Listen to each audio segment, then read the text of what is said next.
Leicester fan Kieran says, I'd like to hope that Marti now knows that Ayew shouldn't be starting up top after that West Brom game. But he actually should have learned that from the other 6 games he started as well. Hope you're doing well. Welcome back to Where Foxes Walk. It's 20 minutes of Leicester City chat, and our 3 debates this week are, number 1, Ayew should not be starting up top. Do the midweek fixtures, now that we're getting into them, look unfair to Leicester? We'll talk about why that might be the case in a second. And this week, the EFL have announced that they're looking at 8th place being included in the playoffs. Does that help Leicester?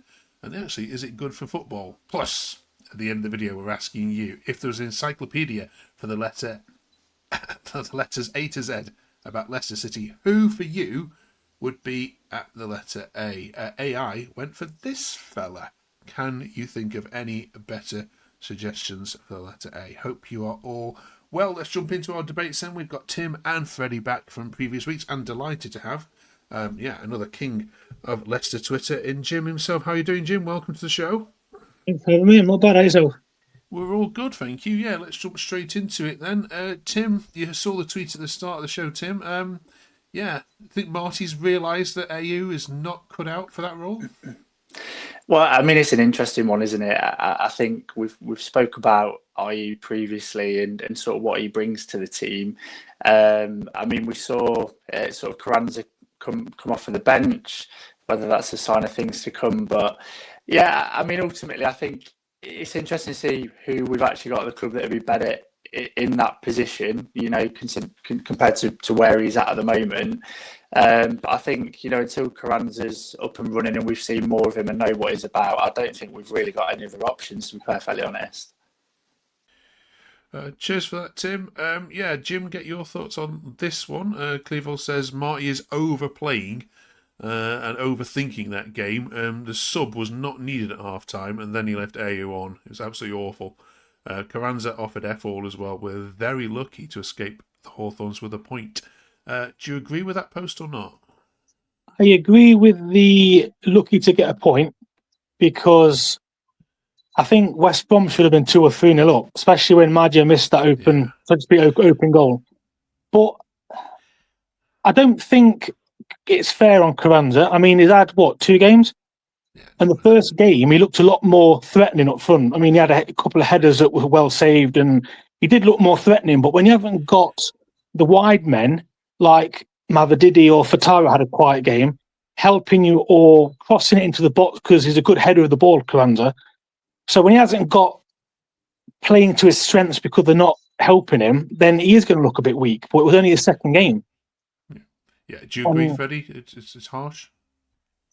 Yeah, I think, you know, he's come off the bench twice.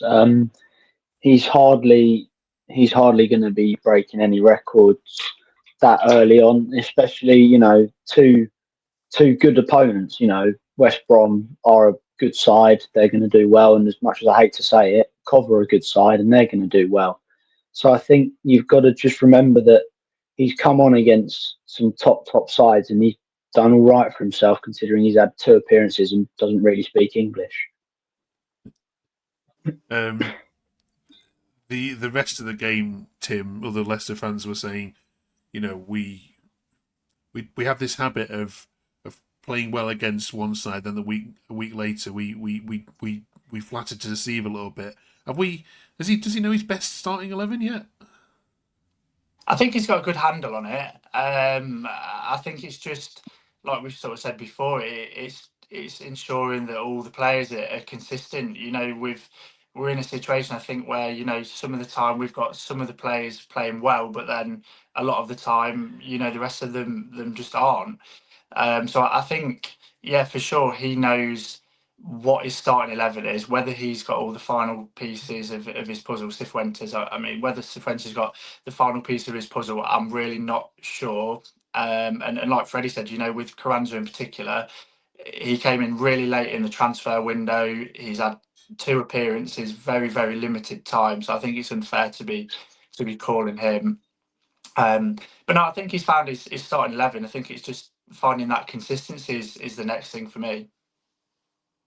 Cheers for that. I mean, we're recording this, of course, before the midweek games, which, of course, we'll talk about the fairness of them in a minute. Jim, who starts up front for Wrexham then? I'd chuck Cavanza up front because Daka has had years to prove himself, and he hasn't. He's just not a player suitable for the Championship or Premier League. He just can't score. And Ayew is more, he holds the ball up. So he's better playing behind the attacker or just not playing at all. Because him up front on his own is not quick. He holds the ball up, then doesn't really do much with it. So I think it's just a waste of a position having him up front. So for me, I'd just chuck Cavanza in from the start instead of bringing him on at 60 minutes, see what he can do. And then if you don't fancy him, take him off and then bring either Daka on for speed or then just bring Ayew on because unfortunately we haven't really got much choice. Freddie, do you agree? Yeah, no, I think obviously the first 2 games he's been here, you don't really want to rush him into starting because the jump between Dutch football and Championship football is very big in terms of speed and physicality. So obviously, he's got to get used to that first, but also down to like just getting used to playing with these players at training and things like that. So I think now that he's settled a bit, it's a good chance against relatively weak opposition to see what he can do. Okay. All right. Of course, we'll find out when we meet you again in 3 weeks' time. Also, the Swansea game, of course, we'll get your thoughts on as well. Tim, I want to ask you about the midweek fixtures. Of course, we're heading into the first round. Look, we know everyone has to play each other twice, so yeah, it's always difficult. Someone's got to go somewhere, but Leicester's away fixture, or Leicester's fixtures, there are 9 midweek ones, and of course in there you play 4 teams twice. Those 4 teams being Southampton, Middlesbrough, Wrexham, and Hull City. There's also a random Bristol City game thrown in there as well. Those are some big journeys. If you think about the opposite ends of the country, no other team has to go to Middlesbrough and either Southampton and Portsmouth in this run. I'm not saying the fixtures create a bias, but you've got a bit of a stinker here, haven't you? Yeah, no, definitely. I think as soon as the fixtures came out, it was a topic of conversation between all Leicester fans in terms of the midweek fixtures. There's lots of fans that are looking to tick grounds off. And obviously it's difficult when we've got the fixture list that we have got. So yeah, and obviously again for the players, the short turnaround, long journeys for them. So obviously it's going to put us in a disadvantage, both from a playing perspective, but also I think from a supporting fan perspective. It's tricky to go and support your team with the fixtures that we've got. Fred, have you got the squad to cope with a 46 game season? Or are you light, do you think, still? I think there's a few departments, like obviously the striker department. I don't think we're there yet, but I think in terms of players capable of playing at championship level, I think we're okay. I just think how far above that level we can go with the squad we've got is questionable at the minute. But obviously we've got January to try and rectify that towards the end, to push towards the end of the season. Okay. Yeah, I mean, it's good for us neutrals who love Championship football, but yeah, Jim, will you be making the long trip to Middlesbrough and Southampton on a cold Tuesday, December night? If I could, I'd love to go to them kind of away games, but unfortunately, away games is not something that I often do because I'm not been able to get season ticket. I used to be a member, but I live about 2 hours away from Leicester at the minute, so it's not something that is plausible for me, I'm afraid. Yeah, there'll be thousands that do go. We salute you wherever you are. Right, let's get all your thoughts on this then, please. This week the AFL have announced, bizarrely, and no one asked for it, that they're going to be looking at expanding the playoffs to match the National League one, where the 7th and 8th place teams get a chance to head to Wembley. Tim, first of all, is it good for Leicester? And is it good for football?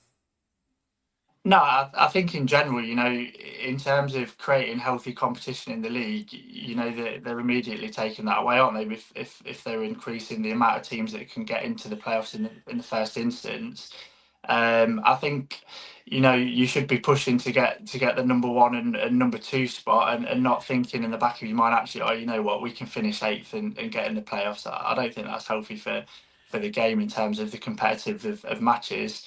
But ultimately, I think, it boils down to money, doesn't it? And, if there's any way that the league can make money, they're going to do that. Yeah. Freddie? I think, like Tim said, if I'm managing a team and we've got 3 games left and we're 4 points clear of ninth, instead of trying to get results or whatever, we're just going to sit and take a point whenever we can and just play boring football, because it doesn't matter really if we come 8th or 7th. So I think it's a terrible decision, but it obviously it is just down to what can get the EFL the most money the quickest. Yeah. I mean, last year, Jim, Sheffield United finished on 90 points, Millwall in 8th finished on 66. You'd be pretty gutted, wouldn't you, as that team in 3rd, then losing to Millwall on 66 points in 8th place.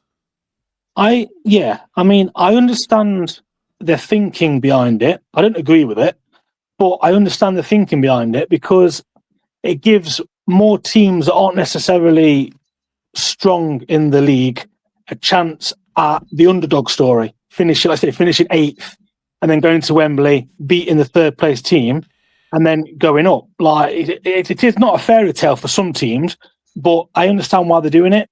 But like Tim and Freddie have said, it takes away the playing for the win, playing for the points, and trying to finish in the top of the playoffs. Now I think, oh yeah, I've got 7th and 8th. If I scrape 8th, who knows? On a lucky day, I could beat anyone, and that's not something that, in my opinion, should be considered. But okay, all right, let us know your thoughts on this one. Yeah, it's controversial, isn't it? Yeah, but there are lots of dead rubbers at the end of the season, aren't there? So yeah, it could be that every match has got something on it. Right, finally this week then, a bit of a new segment for us, just to get your discussing nostalgia. So we're looking back at the history of Leicester City here. If we had an encyclopedia with 1 entry per page for each letter of the alphabet, who should be placed on letter A? I think we know who's going to get into letter V, but we'll get there as we head through these. The letter A. Now, I went for this fella, just off the top of my head. You might disagree. Has any of you got any better suggestions than Mr. Albrighton? Please. It can be an owner, it could be a match, it could be a memory, it could be, anything that should be in Leicester's history. Tim? Yeah, I think the first day that leapt to my mind was our chairman, Ayew. I mean, obviously of late, he's been copping a bit of flack, but I think ultimately, the difference he's made to our club, and in particular to our city itself, particularly obviously in the sort of glory days when we were winning the Premier League, and sort of the difference he's made to the club. Certainly, there's a shout for him to be in there, but I think, Albrighton, he scored the first Champions League goal away at Bruges. So, it's a fair shout. But yeah, my A would be Ayew, our chairman. Top. Okay, that's a pretty decent shout in fairness, isn't it? Jim or Freddie, can you beat that? No, I think recency bias comes in. For me, obviously, I haven't seen as much as other people. So, seeing Albrighton against Sevilla and Bruges and in the title-winning season, for me, I think it just means that he should definitely be the person to be there. Yeah, no point in Ayew in then, no. Okay. Jim, any agree? yeah, for me, Albrighton. I mean, he emphasises fighting for the badge. He'd come on as a sub and give his all and whip crosses in. And the amount of goals we got from his crosses late on, and it'd fight every single day for the badge. We signed him when we first went up, and he was there for, I'm trying to think how many seasons. Was it 8 seasons? 7? He was there for a long time, and I think every time he came on, he fought for that badge. And for me, yeah, he is the A. Let us know in the comments, as I know you will, who have we missed.